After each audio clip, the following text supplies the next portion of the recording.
RERA बाजार बलरामपुर कैसरगंज सांसद बृजभूषण शरण सिंह ने राजकीय नवीन हाई स्कूल चिंतन सभा को संबोधित करते हुए कि भारतीय जनता पार्टी को आज सिर्फ हिंदुस्तान ही नहीं पूरी दुनिया देख रही है।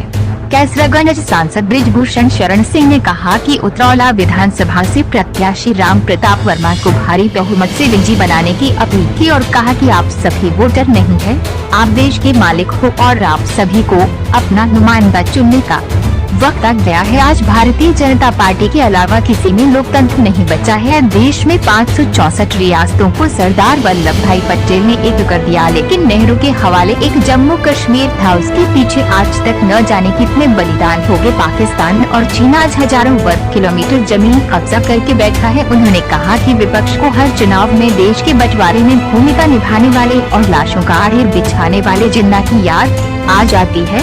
जिन्ना चले गए और अपनी जड़ छोड़ दी और सेक्युलरवादी पार्टियों ने उसे खाद देने का कार्य किया। आज वही देश विरोधी ताकतें देश को बांटने पर तुली है, लेकिन प्रधानमंत्री नरेंद्र मोदी के नेतृत्व में उनके मंसूबे नहीं सफल हो रहे हैं। ये चुनाव बड़ी चीज है। विकास के नाम पर आज कोई विपक्षी पार्टियां भाजपा पर सवाल नहीं उठा सकती। पहले लोगों को राशन बिजली नहीं मिलता था, आज प्रधानमंत्री नरेंद्र मोदी के नेतृत्व में गरीबों को 2-2 बार राशन मिल रहा है।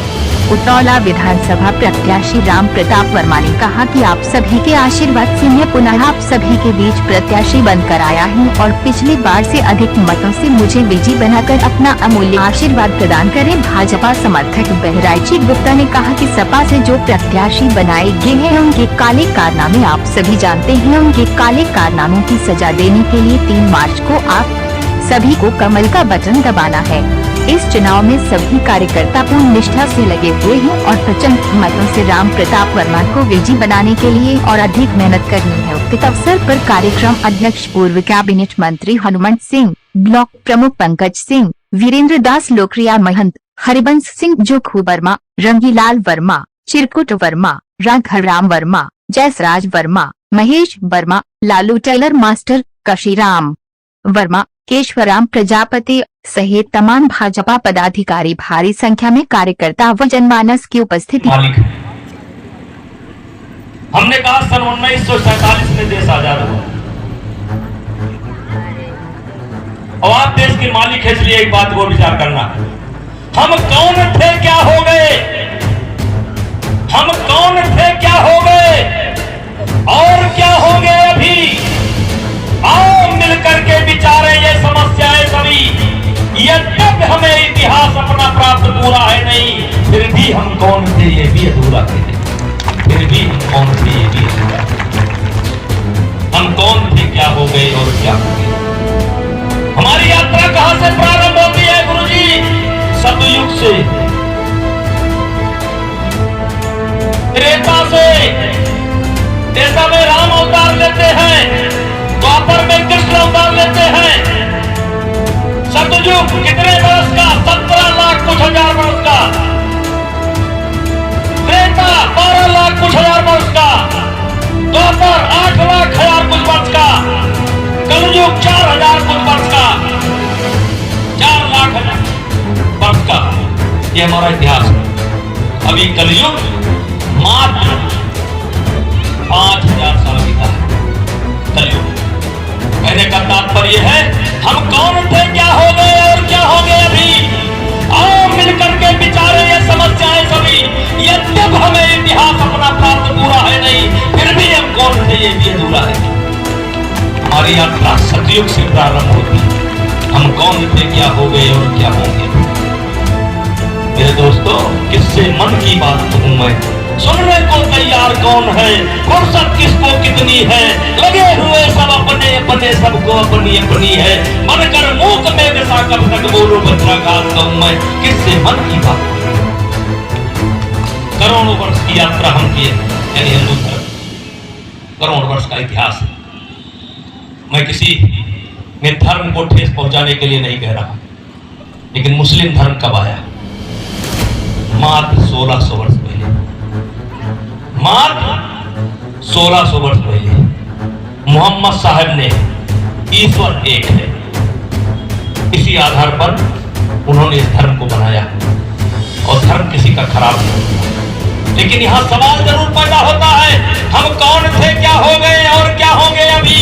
आओ मिलकर के विचारें ये समस्याएं सभी सतयुग से चले थे और कलयुग आते आते केवल हिंदुस्तान में सिकुड़ कर बैठ गए। एक समय था 3/3 दुनिया पर भारत का कब्जा हुआ करता था, 3/3। मेरे भाइयों, इससे मन की बात कहूंगे। और दूसरी तरफ 1600 वर्ष पहले जो धर्म बना था, आज उसके पूरी दुनिया में 57 देश है, 57 देश है, 57, 5 और 7, 57। हमारे नाम पर एक भी देश नहीं। हम कौन थे, क्या हो गए और क्या होंगे अभी। आओ मिलकर के विचारें ये समस्याएं सभी। जब तक हमें इतिहास अपना प्राप्त पूरा है नहीं, फिर भी हम कौन थे ये भी अधूरा है। इसलिए मेरे मित्रों, मैं जहां जाता हूं कहता हूं, देश के मालिकों, ये बिजली का चुनाव नहीं। वैसे हम भी जानते हैं दिल्ली 4 घंटा आती थी, आज 18 घंटे आती है। हम भी जानते हैं राशन गरीबों का छीन लेते थे, जो लोग राशन गरीबों का छीन लेते थे, आज 3-3 बार 4-4 बार दरवाजे पर जाकर के अंगूठा लगवाते हैं। और माताएं बहनें जब राशन लेने के लिए जाती हैं, पहले जो लोग भगा दिया करते थे, अब कहते हैं आधा किलो छोड़ दियो, आधा किलो छोड़ दियो। अम्मा कहा कि 1 किलो ले जाओ, 1 किलो ले जाओ। मोदी जी अकेले हैं, योगी जी अकेले ले जाओ। सपा का राज में जाओ, नहीं आओ, जौन करे कोई कह लियो। अरे मोदी जी, अरे योगी जी, ऐसा इंतजाम किए जब तक उठा ना लगे तो तक खरीदे ना कोई। अगान है काकी 3 नहीं गए मिली नहीं, लगा दियो उनको। जय हो भारत माता की, नरेंद्र मोदी की, राम प्रताप भाई की।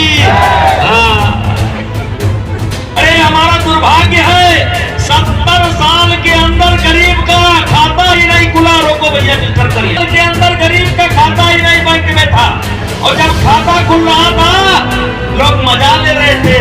कहीं रहा कहाँ पाई, एक तो पैसा जब देख नहीं रहा मोदी काहे खत्म कर रही। अब मोदी मुरहा, अपना मुरहा है। एक समय था राजीव गांधी ने कहा था कि हम 100 रुपया भेजते हैं गरीब के लिए, तो गरीब के पास पहुंचते पहुंचते वो केवल 15 बचता है। और मोदी जी ऐसा इंतजाम किए 2011 से टक से सवेरे आई खाता न खोले होते तो कहाँ जा, हम ही गए दिया होते ठेका जाओ बाटिया तो कुछ खर्चा वर्चा निकाली तीना निकाली। इसलिए काम की बात मत करो, अरे काम तो हो गया छोड़ दे, काम की बात मत करो। और इसीलिए मैं कहता हूँ कि चुनाव, बिजली, पानी, सड़क, गरंजा इससे बहुत बड़ा।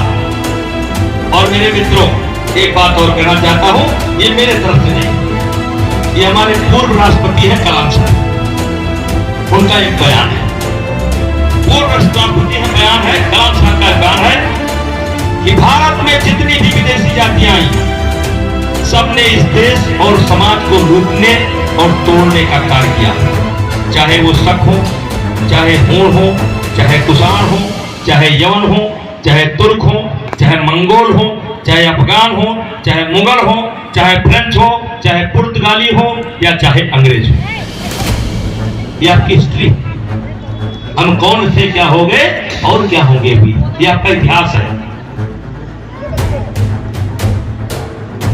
और क्या लिखते हैं कलाम साहब, अत्याचारों की लंबी श्रृंखला के साथ करोड़ों हिंदुओं की हत्या, बलात् धर्म परिवर्तन एवं अंकुर संपत्ति लूटने का काम किया गया। और मेरे भाइयों, मैं आपको बताना चाहता हूं कि 10वीं शताब्दी से लेकर के 15वीं शताब्दी तक 8 करोड़ हिंदुओं की जनसंख्या कम हुई है। या तो मारे गए हैं या तो उनको धर्म परिवर्तन करना पड़ा है। आपके भी यहाँ मैं कुंडली लेकर के आया हूँ, कौन कौन गांव से के लोगों को धर्म परिवर्तन करना पड़ा है। अगर जरूरत पड़ेगी दिखा देंगे। और मेरे भाइयों वही लिखते हैं कहानी यही खत्म नहीं होती। या विदेशी आक्रमणकारी लूट कर चले जाते या केवल शासन ही करते तो शायद दुख और संकट कुछ कम हो जाता, किंतु उन्होंने तो राजनीतिक सत्ता पर नियंत्रण करने के साथ साथ यहाँ के सामाजिक तथा धार्मिक आस्थाओं को इस्तेमाल करने का योजनाबद्ध प्रयास किया। हमने कहते, कलाम साहब कहते हैं, इन अत्याचारों में एक तरफ लाखों लोग विधर्मी बनाए जा रहे थे, लाखों लोग धर्म परिवर्तित कराए जा रहे थे, वहीं लाखों लोग संघर्ष करते हुए अपना बलिदान दे रहे थे। लगभग 50 पीढ़ियों तक चला ये संघर्ष, लगभग 50 पीढ़ियों तक चला ये संघर्ष इतना लंबा हो गया कि कुछ लोगों ने दिल से अपनी नियत मान लिया। माताओं बहनों, हमारे देश में रात्रि में विवाह नहीं होता, हमारे देश में छोटे बच्चों का विवाह नहीं होता, हमारे देश में पर्दा प्रथा नहीं। जैसे हम नहीं लिखते हैं, वो लिखते हैं। इन आक्रमणों से पहले भारत में स्त्रियों पर इन प्रतिबंधों का कोई स्थान नहीं था।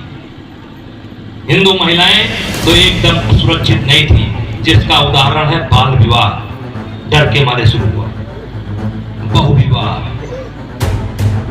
पर्दा व्यवस्था और रात्रि विवाह। और यही बात जब हम कहते हैं तो कुछ लोग मेरे ऊपर भी सवाल उठाते हैं।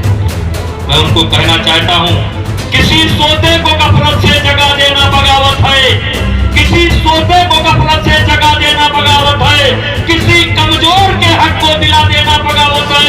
अगर सच्चाइयों का गीत गाना ही बगावत है तो हम भी एक बागी है, मेरा मजहब बगावत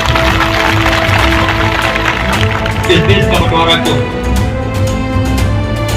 इस देश का बंटवारा क्यों, मजहब क्या था? और मेरे भाइयों, बंटवारा हो गया, आजादी मिल गई। अगर आजादी के बाद, पहले तो दूसरे प्रकार के हमले होते थे, अगर आजादी के बाद सुधार हो गया होता तो शायद संकट ना होता। आजादी के बाद भी लगातार एक को दबाया गया और एक को उठाया गया। मेरे ऊपर जो भी आरोप लगाना हो लगाओ, लेकिन मैं पूछना चाहता हूं कि जब हिंदुस्तान पाकिस्तान का बंटवारा हुआ था तो उस समय वहां पर 18% हिंदू थे। आज जो अपने आप को हिंदुस्तान के अंदर सेकुलर पार्टियां बोलती हैं, मैं इनसे पूछना चाहता हूं, जब बंटवारा हुआ था तो 18% हिंदू वहां पर थे, आज केवल 1% बचे हैं, 16.5% का। और इसी बात को लेकर के कि अगर हमारा कोई भाई बांग्लादेश में सताया जाए, हमारा कोई भाई म्यांमार में सताया जाए, हमारा कोई भाई पाकिस्तान में सताया जाए, तो हम उसको कानूनी रूप से मदद कर सकें, उसको घर दे सकें, उसको कोटा दे सकें, उसको बिजली दे सकें, उसको बता सकें। इसी बात का कानून लेकर के जब मोदी जी आते हैं तो शाहीनबाग का धरना प्रारंभ होता है। मेरे मित्रों, चलो मोदी जी तो झेल गए, मोदी जी झेल गए, लेकिन मैं एक बात पूछना चाहता हूं, 16 वर्ष पहले उन्होंने शुरू किया था, आज 57 देश उनके हैं और सतयुग से आप शुरू हुए थे। आप कहां हैं? मैं पूछना चाहता हूं, बांग्लादेश के अंदर हमारा कोई भाई सताया जाता है, हम उसको हिंदुस्तान में शरण देंगे। लंका के अंदर सताया जाता है, हम उसको यहां शरण देंगे।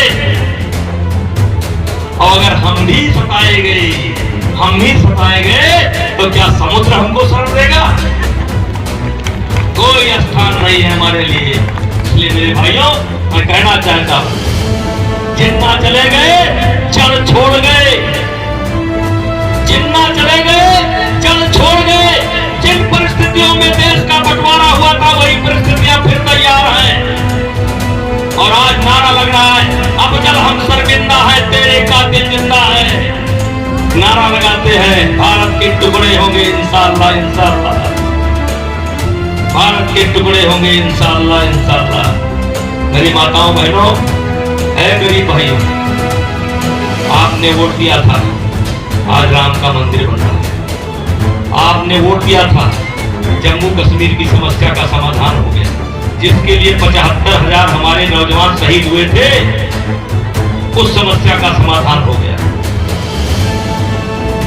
ज्यादा समय लगेगा, लेकिन सबसे बड़ी समस्या का यह समाधान हुआ कि 2014 तक मोदी जी के पहले, आप याद करिए, कांग्रेस का शासन था, एक कांग्रेस के प्रधानमंत्री ने खुलेआम कहा था कि इस देश के संसाधन पर पहला हक मुसलमान का है।